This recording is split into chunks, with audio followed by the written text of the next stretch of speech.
escuchar la palabra dolor de cabeza, al toque, más de uno lo relaciona con tumor cerebral, ¿no? Pero no todo dolor de cabeza es tumor cerebral, pues. Hay otros tipos o causas de dolor de cabeza. Por ejemplo, en pacientes mayores de 40 años, siempre pensar en un paciente diabético, un paciente hipertenso, un paciente con anemia, un paciente con glaucoma. Entonces, medir la presión arterial, o preguntar por antecedentes familiares de hipertensión, en caso de hipertensión arterial, preguntar por familiares diabéticos, medir la glucosa en caso de diabetes, preguntar si ha habido pérdida de sangre, pues tienen las mucosas pálidas, en caso de anemia, y en el caso de dolor ocular, pensar en un problema de glaucoma, ¿no? Y mandarlo al oftalmólogo para dar la presión, medir la presión intraocular correspondiente. Ahora, si me presenta signos de focalización, ya es otra cosa. Los signos de focalización siempre van a escuchar de ustedes, ¿no? Signos de focalización. Así como tenemos un paciente neumológico que tiene tos, dificultad para respirar, que escupe sangre, entonces ya pues, o un paciente con dolor abdominal, con diarrea, con deposiciones con sangre, ya pues. Entonces, en la parte neurológica, focalización, hablamos un paciente que ha convulsionado, un paciente que habla incoherencias, un paciente que tiene hemiparesia o hemiplegia. Entonces, eso es focalización. Cuando es focalización, ya el paciente, bueno, ya no solamente pensar en diabetes, hipertensión, anemia o glaucoma, ¿no? Ya empezar a pensar en un tumor cerebral. Y para eso ya le pido la tomografía y la resonancia. La diferencia entre la tomografía y la resonancia depende para qué pido el estudio. Una tomografía demora 5 minutos y el costo es la mitad de una resonancia magnética. La resonancia magnética, el estudio demora media hora, el costo es el doble, y nos produce radiación y nos da más detalles, sobre todo para ver qué tipo de tumor es y planificar la cirugía. Entonces ya veo qué pido, ¿no? Generalmente pedimos una tomografía inicialmente y después pedimos una resonancia magnética. Ahora, los tumores más frecuentes van a ser los tumores metastásicos. Los tumores metastásicos más frecuentes vienen de pulmón, mama, próstata, tiroides, estómago y piel, melanoma maligno, ¿no? Y entre los tumores primarios, los más frecuentes son los astrocitomas, los meningiomas y los tumores de la región celular. Ahora hay que ver varias cosas aquí importantes.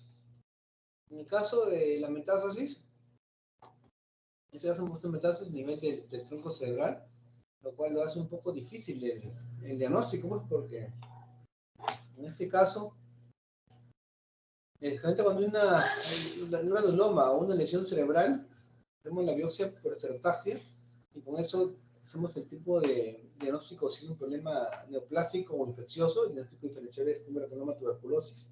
Y si fuera tumoral, vemos qué tipo de tumor es, incluso por inmunohistoquímica podemos determinar de dónde viene el primario, si viene pulmón, viene próstata, mama. Pero en este caso el tronco no es posible hacer una biopsia. Lo que hacemos es espectroscopía, ampliar anamnesis, ampliar cuadro clínico y opinión de expertos para ver si damos diagnóstico terapéutico, que es radiocirugía y o tratamiento para tuberculosis. Dentro de los tumores primarios, recordemos que los tumores cerebrales en la proporción es de 9 a 1, es más frecuente en nivel cerebral que en columna. En nivel cerebral más frecuente son los astrocitomas. En segundo lugar, los meningiomas, y en tercer lugar, los tumores de la región celular. Ahora, los tumores astrocitomas son tumores que nacen de las neuronas. Los meningiomas son tumores que nacen en la meninge, que es la capa que envuelve el cerebro. Los tumores de la región celular son tumores que nacen de la glándula hipófisis, básicamente. Entonces, los tumores o astrocitomas, cuando uno quiere operar o resecar, tiene que sacar neuronas. Al sacar neuronas, esas neuronas que cumplen una función, sea motora, sea sensitiva, sea de la visión, de la memoria, de la conducta, se va a ver alterado. Por eso es que cuando uno hace una resección, tiene que ver dónde se ubica el astrocitoma o tumor glial. En el meningioma, como no es de la meninge, yo puedo sacar fácilmente el meningioma y no se va a alterar las funciones del parénquima cerebral. la función del parénquima cerebral se ven perjudicadas o dañadas porque el tumor comprime el parénquima cerebral. Una vez que se retira el tumor, el parénquima cerebral generalmente recupera las funciones que estaban alteradas.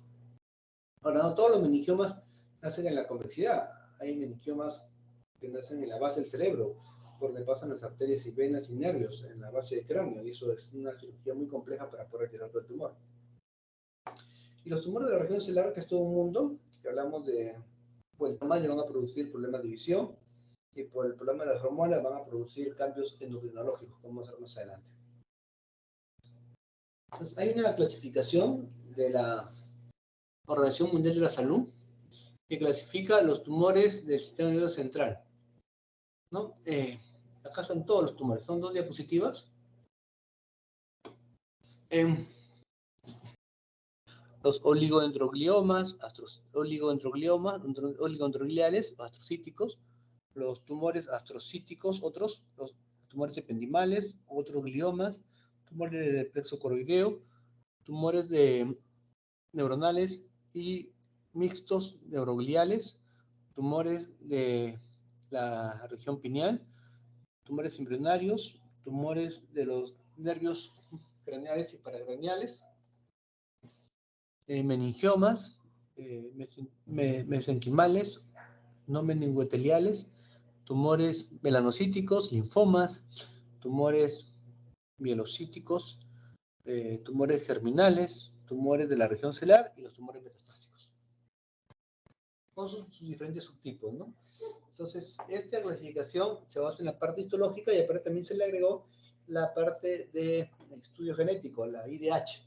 La IDH es un estudio que se realiza para ver si el tumor es tumor benigno o maligno, ¿no? Porque realmente, que vamos más adelante, los astrocitomas o gliomas se dividen en 4 tipos, 1, 2, 3 y 4, donde el 1 es el menos agresivo, que el pronóstico de vida es a 10 años, y el grado 4, que el pronóstico de vida es a 1 año. Sin embargo, no todos los tumores cumplían la regla, ¿no? Histológica, que evaluaban el grado de mitosis, el grado de la forma de la célula, el grado de los nucleolos y la necrosis. Sino que el IDH, que es un estudio genético, permitía diferenciar por qué algunos tumores de grado 4 se comportaban como 1 y algunos tumores de grado 1 se comportaban como 4. Entonces es ahí que por esa clasificación ha ido cambiando con el tiempo. Ahora, lo importante, vamos a empezar con los tumores más frecuentes, los astrocitomas.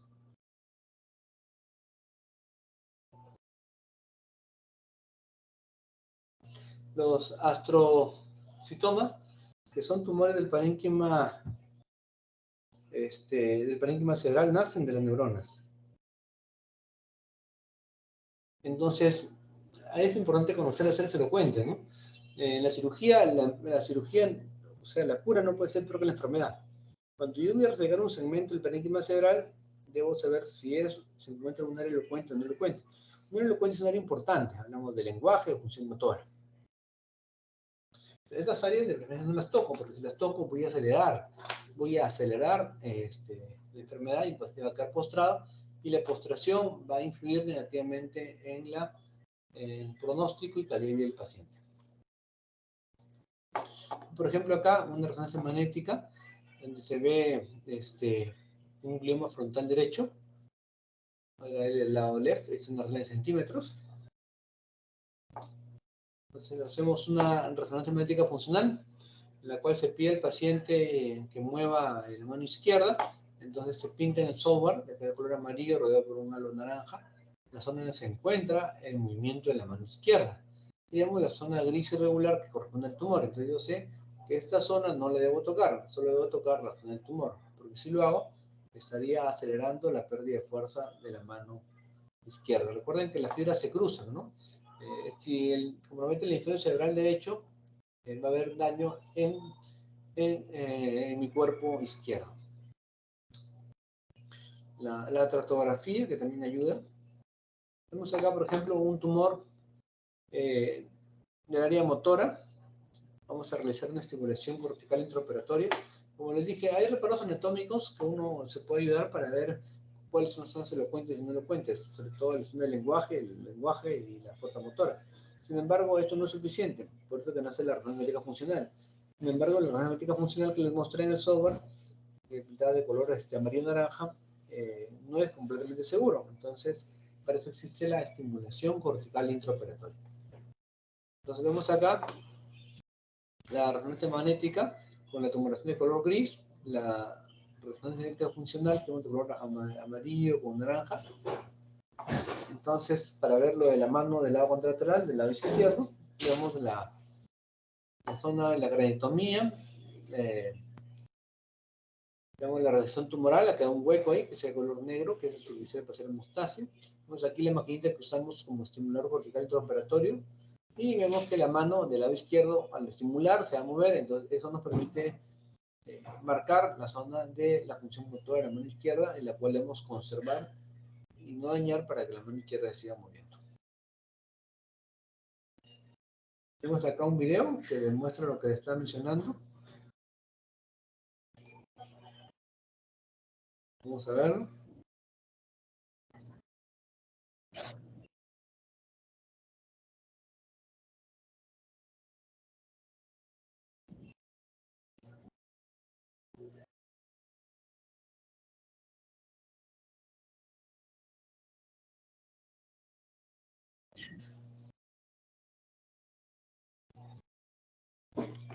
Vamos a verlo otra vez porque es importante.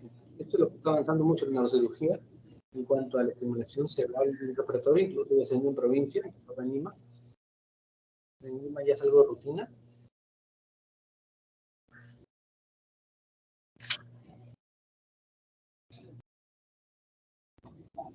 Ahí está dormido, pues, ¿no? Pero si queremos evaluar el lenguaje, va a interesar despierto. En este caso, un paciente, vamos a evaluar el área del lenguaje, el área de Wernicke.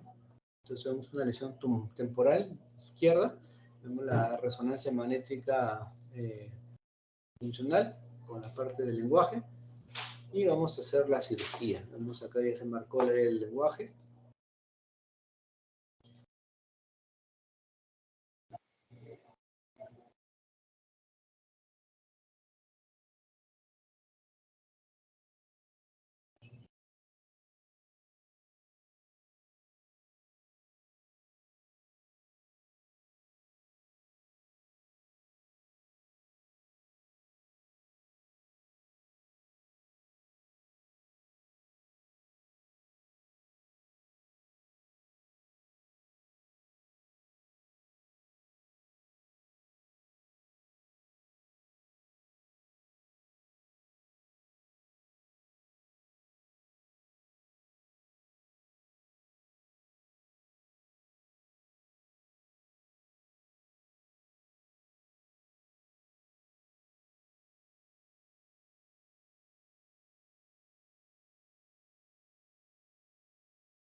Entonces vamos a ver otra vez el video, es un video bastante interesante.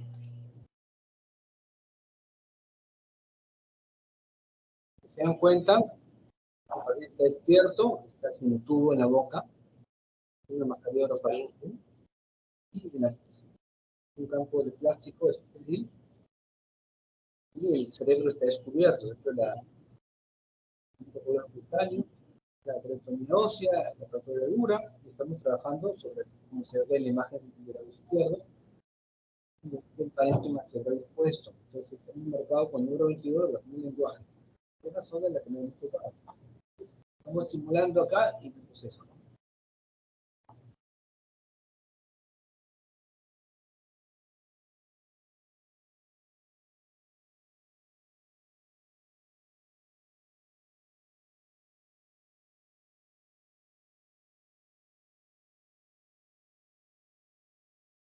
Cuando el paciente se traba lo que está hablando, cambia palabras, significa que estamos en el lenguaje y esa zona no debemos tocarla durante la resección tumoral.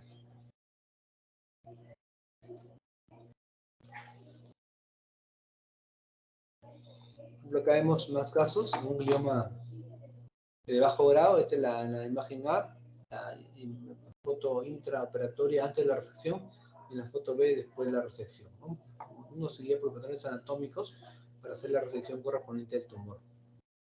Otro caso, se ve una imagen parieto occipital izquierda en los bordes transversales, sagittales y coronales. La resonancia funcional. Y las fotos del intraoperatorio antes de la resección y después de la resección, ¿no? Antes de la resección y se ve la canetomía. Y en la resonancia pues vemos la lesión en sus diferentes cortes, transversal, sagital y coronal.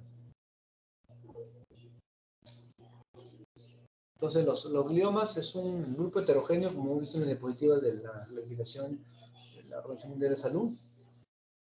Van a diferir en localización dentro del cerebro central, en la edad, distribución, sexo, límites potenciales, extensión invasiva, características morfológicas y tendencia en progresión y tipo de tratamiento.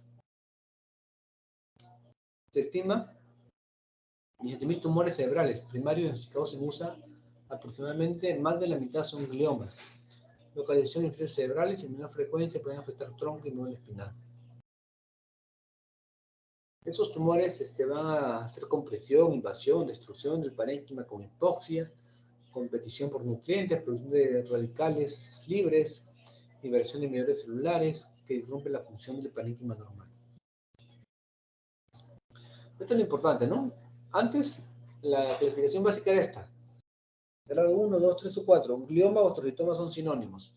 El osteoblastoma o glioma grado 1, el pronóstico de vida era 10 años. El grado 2, el pronóstico de vida era 5 años. El grado 3, de 2 a 5 años. El grado 4 era menos de un año. El grado 4 también son llamados glioblastoma o glioblastoma multiforme. Y cuando nace de varios puntos se llama glioblastoma multiforme multicéntrico. Pero esto acá no siempre se cumple, por eso es que sale la parte del estudio genético del IDH. Con IDH positivo o negativo, ya podemos determinar si realmente el pronóstico es real. El diagnóstico, digamos, típicos en neuroimágenes, tratamiento puede ser quirúrgico, radioterapia y quimioterapia. Bajo grado, vemos acá una lesión, la resonancia funcional, en la zona de la craniectomía post-cirugía. En otro caso, mira, una lesión bastante amplia. ¿Cómo sé que es un glioma de bajo grado o alto grado? Generalmente lo sospecho, ¿no? Por el cuadro clínico. La gente saca un dolor de cabeza, dice 3 años, 5 años. Veo la imagen, ya, pues es un bajo grado. Si me dice semanas o un mes con esa imagen, que compromete prácticamente la cuarta parte del cerebro, estoy hablando de un astrocitoma de alto grado, o glioblastoma multiforme. Vemos la imagen, la corte transversal, coronal, sagital, la parte preoperatoria después de la resección, queda con un cráter y la razón veterinaria de control. El alto grado, como les dije, crece en semanas, rapidísimo, se invade de un lado a otro. En estos casos, cuando ya comprometió estructuras básicas y no se puede resecar, pasa pues a tratamiento paliativo, ¿no? Finalmente se confirma el diagnóstico con una biopsia, como se puede apreciar acá, una biopsia por esterotaxia. Simplemente cuando muestra el tumor se confirma el diagnóstico.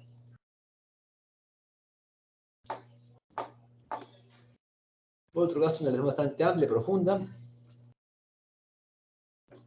Otro caso, mira, estas imágenes son bastante características o parecidas a los granulomas T, por eso es importante hacer la biopsia por esterotaxia, para confirmar o descartar que trata un problema neoplásico o infeccioso. Gliomas del tronco, es un poco más difícil de tratar, porque no pueden biopsiarse por el riesgo de paro cardiorrespiratorio. Eclipse refractaria en caso de glioma del lóbulo temporal. Luego los meningiomas. Los meningiomas son los segundos tipos de tumores más frecuentes que nacen de la meninge, que es la enfermedad que envuelve al parénquima cerebral. Comportamiento relativamente benigno, crecimiento lento, extrínsecos, se originan en células adenoides, ocupan el 20% de todos los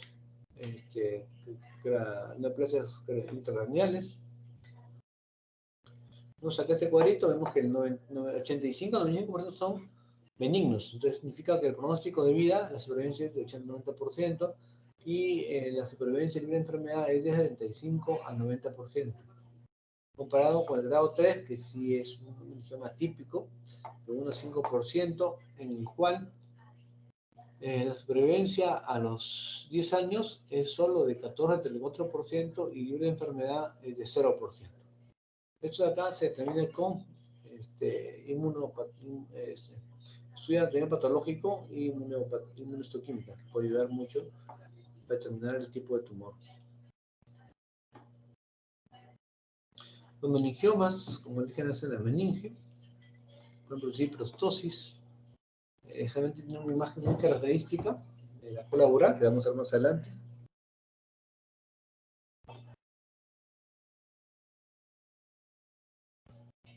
Tratamiento grado 1, generalmente quirúrgico. Radioquimio para los meningiomas grado 3, que son poco frecuentes.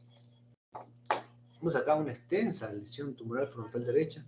El tumor por lo menos tiene pues de 7 a 10 años, ¿no? Ha ido creciendo, creciendo. ¿Cuándo viene el paciente a la consulta? Realmente como son agricultores, el paciente acude cuando no puede caminar.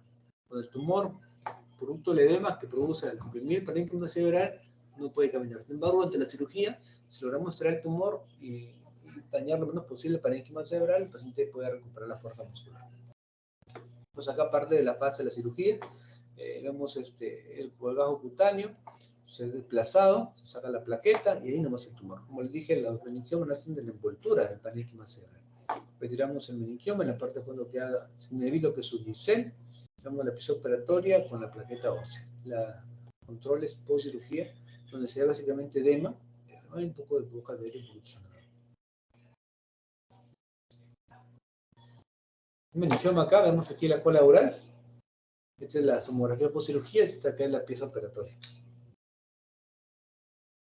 En otro caso el meningioma, este meningioma es un poco más complejo porque nace del lado del cerebro, o sea, línea media. Otro meningioma, pero es la convexidad, el tamaño enorme y la post-cirugía, y el paciente cómo recuperar la fuerza muscular y el control de resonancia magnética. Otro meningioma, sumamente amplio, la resección. Otro meningioma, aquí la cola oral es característica, también, está un poco sangrado.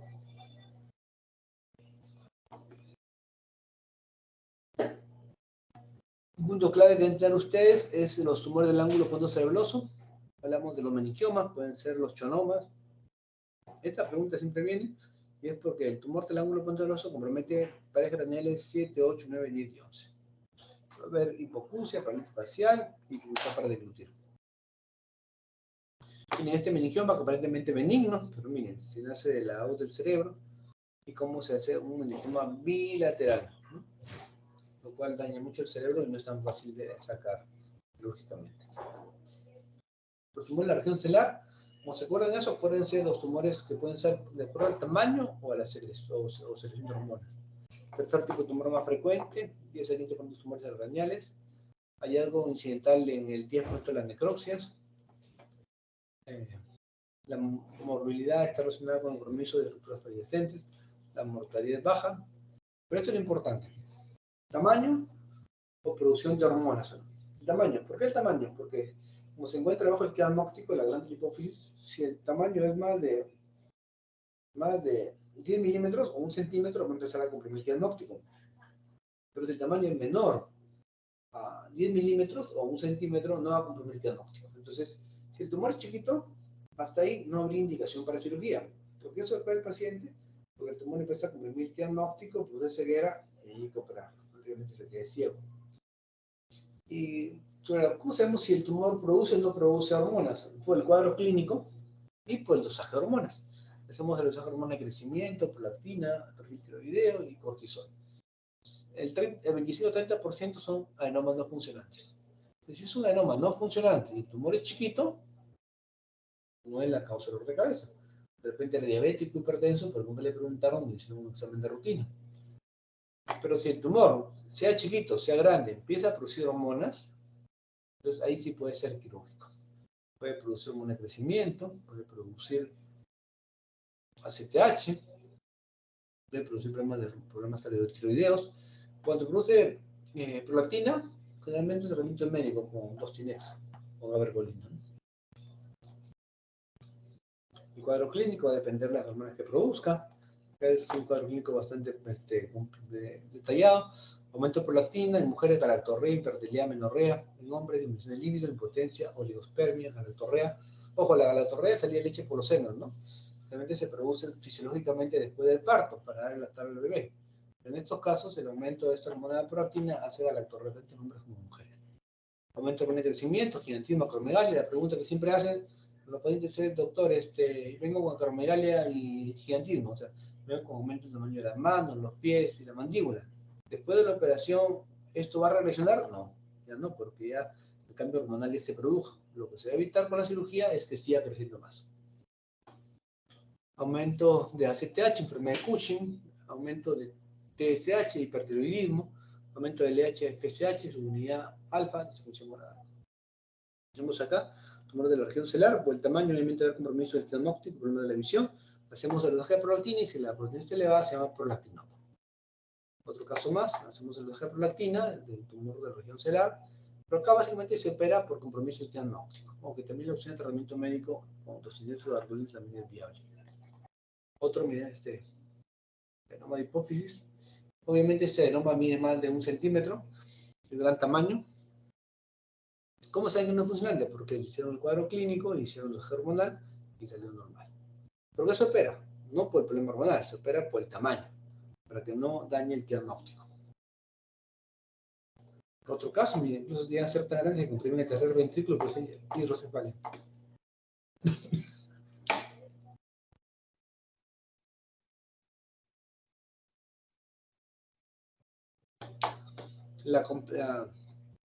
Otros tumores frecuentes, meduloblastoma, son más frecuentes en niños. Primero es una válvula, control de hidrocefalia, y segundo dice proceder a la revisión del tumor. Son tumores agresivos, dan el pronóstico, generalmente, como les mencioné, más frecuente en niños. El pronóstico es malo. ¿Por qué es malo? Porque no se logra arreglar completamente, tienden a recibar, a crecer y producen más daño. La complicación más temida de todos los tipos de tumores, sea astrocitoma, meningioma, tumor celular o meduloblastoma, es el sangrado. Siempre hay que tratar de manejar muy bien el sangrado para no tener sorpresas en el postoperatorio. Dicho, ¿sí? ¿Preguntas, dudas?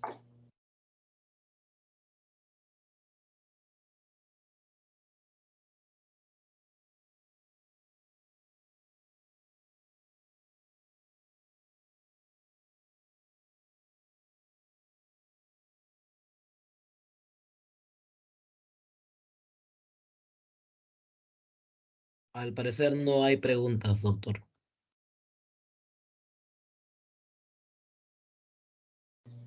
¿Sí? ¿Alguna pregunta, duda?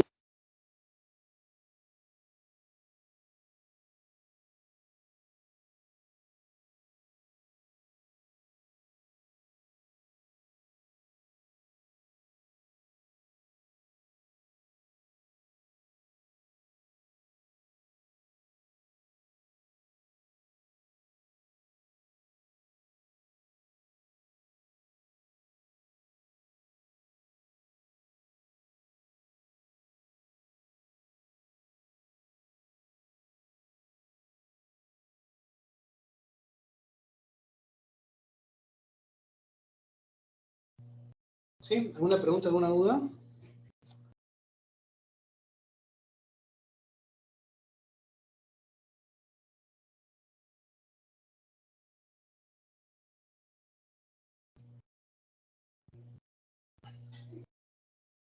Doctor, disculpe, con respecto al uso de adenoma en hipófisis, los celulares, ¿cuándo es conveniente realizar el tratamiento quirúrgico, doctor? Otra vez la pregunta, está buena. ¿Cuál es la pregunta? ¿Se me escucha, doctor? Sí, ahora sí. Con respecto a los tumores celares hipofisiarios, ¿en qué momento sería bueno, doctor, el tratamiento quirúrgico? Creo que lo mencionó, pero no lo escuché muy bien, doctor. Sí. Los tumores de la región celular se operan por dos motivos. El tamaño, cuando miden más de 1 centímetro y empiezan a cumplir el diagnóstico, tiene que operarse antes que el paciente quede ciego. ¿Cómo determinamos si queda ciego o no?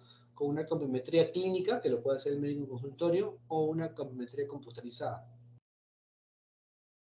Después de la cirugía, puede o no puede haber una remisión del problema de la visión. Puede ser total o parcial la remisión, ¿no? O sea, puede recuperar.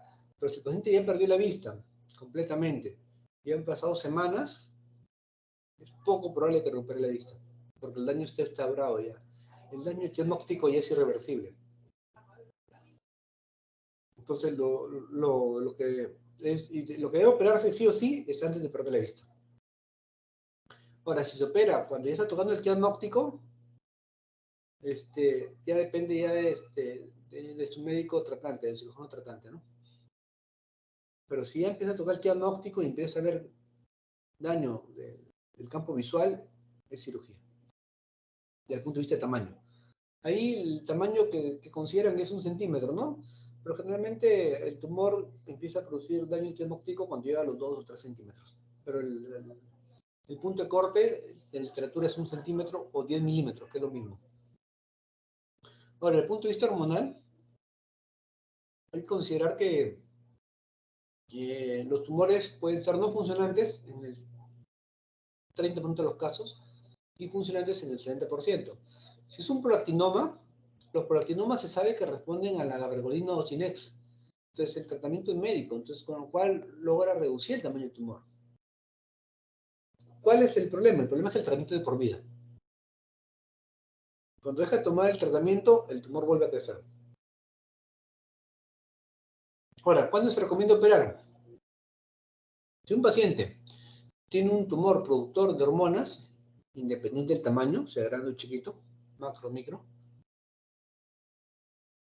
y la producción de hormonas ya está produciendo cambios anatómicos, fisiológicos importantes en el paciente, ya debe operarse. Por ejemplo, si es un paciente que es productor de hormona de crecimiento, la GH, hormona de crecimiento, y el paciente empieza a crecer las manos, los pies, empieza a crecer de altura, empieza a tener la mandíbula, que no quiere operarse, porque no quiere operarse, acromegalia, así es, viene después de 10 años, asustado ya porque sus manos y sus pies son demasiado grandes, demasiado llamativos. Se puede operar, pero hay que explicarle que no, la acromegalia no va a regresionar, porque ya eso ya está instaurado, no es reversible. En el caso de productores de hormonas de tiroides, hormonas de corticoides, las DTH, también es necesario operarse ni bien aparecen los primeros síntomas del cuadro clínico, porque pueden producir daños a nivel cardíaco, a nivel cerebral, a nivel hepático, a nivel renal, irreversibles. En el caso de la prolactina elevada, que es la galactorrea, eso básicamente produce, eso sí es reversible, pero puede producir muchos estados de ansiedad, sobre todo en los hombres, ¿no? O también en las mujeres. Pero eso con la avergolina puede revertir, ¿no? En conclusión, ¿cuándo es el mejor momento para operar un paciente con tumor de hipófisis? Cuando está comprimiendo el quiasma óptico y produciendo problemas en la visión, o cuando está produciendo hormonas que están produciendo cambios físicos en el paciente.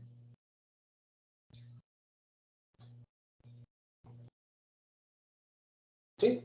¿Otra pregunta, duda que haya quedado pendiente?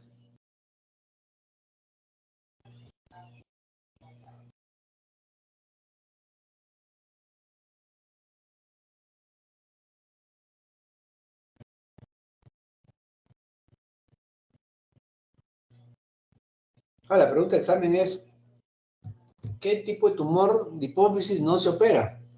No se opera el microadenoma no funcionante.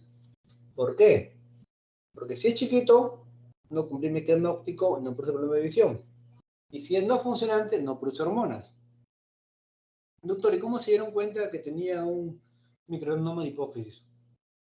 Porque tenía dolor de cabeza, hicieron una resonancia magnética y después se dieron cuenta que era diabético o hipertenso. El dolor de cabeza era por eso y no era por el tumor. Simplemente fue un hallazgo. ¿Qué hacer en estos casos como especialista, como neurólogo, como neurocirujano? Para dejarlo más tranquilo al paciente, repetir la resonancia magnética y repetir el dosaje hormonal una vez al año, ¿no? Y poco a poco lo van espaciando.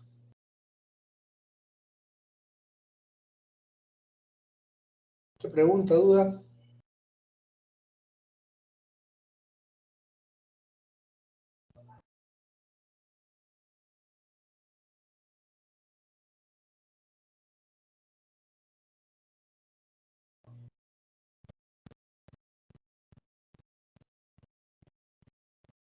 Doctor, mencionó que a partir del grado 3 al meningioma se realizaba tratamiento quirúrgico, o creo que es en todos los grados del meningioma, doctor. El tratamiento quirúrgico de los meningiomas, cuando el meningioma es chiquito y no crece, se puede observar. Hay estos tres tipos de meningiomas, ahí que les expliqué. El meningioma grado 1, que es el meningioma clásico, que es el 90%, es un crecimiento lento. El tratamiento es quirúrgico. Sin embargo, en los grados 2 o 3 ya presentan grados de atipia. Son tumores, son meningiomas agresivos. Estos tumores, uno lo opera y a los 3 meses es el tumor regresa 3 veces más grande de lo que lo operaste. Es por eso que al toque el paciente sale el resultado de patología y sale sospecha de un meningioma atípico, así se llama típico, grado 2 o 3, debe pasar inmediatamente a radioterapia y quimioterapia para retrasar lo mayor posible el crecimiento tumoral. Aún así, como ustedes pueden ver en los cuadros que hemos presentado, el pronóstico de vida es bajo. El tiempo de sobrevida o el tiempo libre de enfermedad es bastante bajo. Todos los meningiomas que producen efecto en masa se operan, pero solo los que son grado 3 y en algunos casos grado 2 reciben radioquimio. Los grado 1 no reciben ni radio ni quimio. Ya está, ese es positivo. El grado 1 con la cirugía es suficiente. Grado 3 sí, requiere radio y quimio. Grado 2 es controversial, variable, de acuerdo a cada caso.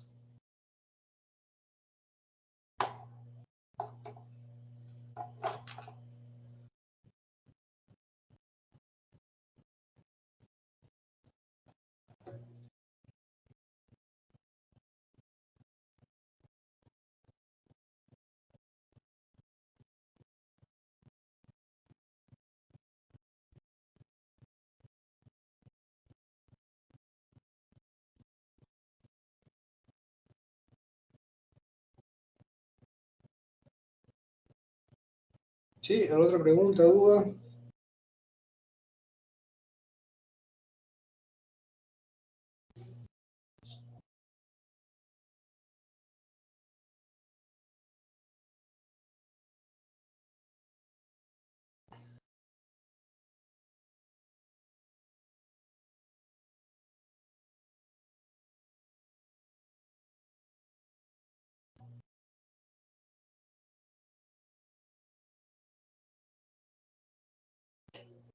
¿Cuál es el pronóstico de vida?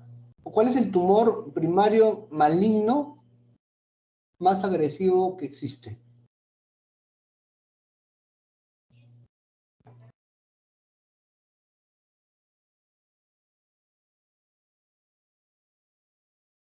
El adeno. ¿El glioma grado 4? Sí, son sinónimos: astrocitoma grado 4, glioma grado 4 o glioblastoma Sí. multiforme. Ajá. El multiforme, doctor, sí. Ya. Vamos a pasar entonces ahora a la clase de tumores de columna.